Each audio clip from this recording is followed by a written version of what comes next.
KPY Bala விளம்பரத்துக்கு சேவை செய்கிறாரா? அமுதவாணன் கொடுத்த பதிலடி என்னன்னு தெரிஞ்சுக்க இந்த வீடியோவை ஃபுல்லாக பாருங்க. அதாவது கேபிஒய் பாலா நிறைய சோஷியல் சர்வீஸ் பண்ணிகிட்டே இருக்காரு. ஒரு பக்கம் அவருக்கு பாராட்டுகள் குவிஞ்ச வண்ணம் இருக்கும், இன்னொரு பக்கம் அவர் பண்ணக்கூடிய ஸ்கேம் எக்ஸ்போஸ் பண்ணுறேன்னு சொல்லிட்டு நிறைய யூடியூபர்ஸ் என்ன சொல்லுவாங்கன்னா, அவர் ஏமாத்துறாரு, அவர் ஒரு விளம்பரத்துக்காக பண்ணுறாரு, ஒயிட்டை பிளாக்காக மாற்றுறாரு, பிளாக்கை ஒயிட்டாக மாற்றுறாருன்னு நிறைய விஷயங்கள் சொல்லிட்டு இருப்பாங்க. அதே மாதிரி கேபிஒய் பாலாவுடைய உதவி செய்கிற குணத்தை நிறைய பேர் இவன் சும்மா பண்ணிட்டு இருக்கான், ஒன்றும் இல்லாதவனுக்கு திடீர்னு ஏதோ கட்சி ஆரம்பிக்கணும்னு ஆசை வந்திருக்கும், இல்லைன்னா கட்சியில உறுப்பினராக இருக்கணும்னு ஆசை வந்திருக்கும், அதனாலதான் இதெல்லாம் பண்ணிட்டு இருக்கான் அப்படின்ற மாதிரி கடுமையான வார்த்தைகள்ல நிறைய விமர்சனங்கள் அவரும் கேட்டுட்டு தான் இருக்காரு.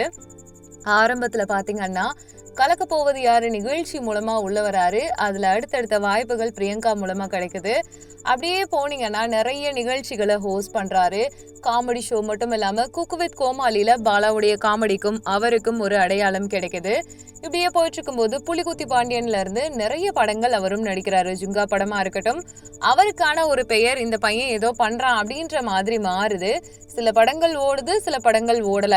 இப்ப கூட பாத்தீங்கன்னா நிறைய மூவிஸ்ல சைன் பண்ணிட்டு தான் இருக்காரு. நிறைய வாய்ப்புகள் வருது. எப்ப பாரு பிஸியான ஆங்கரா இருக்காரு, ஃபாரின் ட்ரிப் போறாரு, எல்லாத்தையுமே பண்ணிட்டு இருக்காரு. இப்படிப்பட்ட சூழ்நிலையில கேபிஒய் பாலா என்னதான் தனக்குன்னு சேர்த்து வைக்கலையா அப்படின்ற ஒரு கொஸ்டின் வருது இல்லையா? சோ இவனுங்க எல்லாம் விளம்பரத்துக்காக பண்றேன்னு சொல்லிட்டு சில பேர் கலாய்க்கிறாங்க, சில பேர் கையில காசே இல்லை உனக்குலாம் எதுக்கு இந்த வேலை அப்படின்றாங்க, பிச்சை எடுக்க போற அப்படின்னு சொல்லி கலாய்க்கிறாங்க.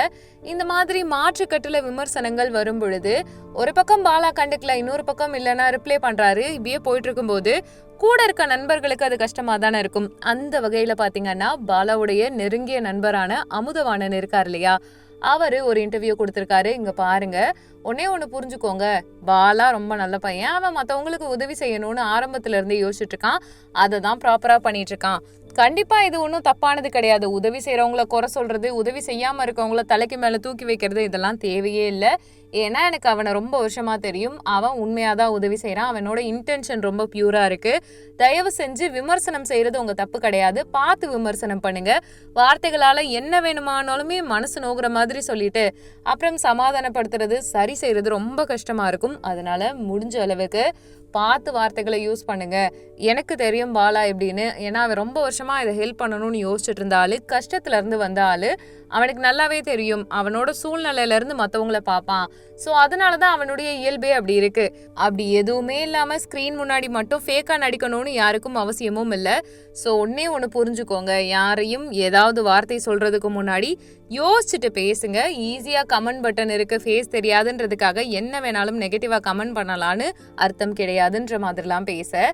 நீங்க இதை பத்தி என்ன நினைக்கிறீங்கன்றத கமெண்ட் பண்ணுங்க. நம்ம சேனலை லைக் பண்ணுங்க, ஷேர் பண்ணுங்க, சப்ஸ்கிரைப் பண்ணுங்க. தேங்க்யூ.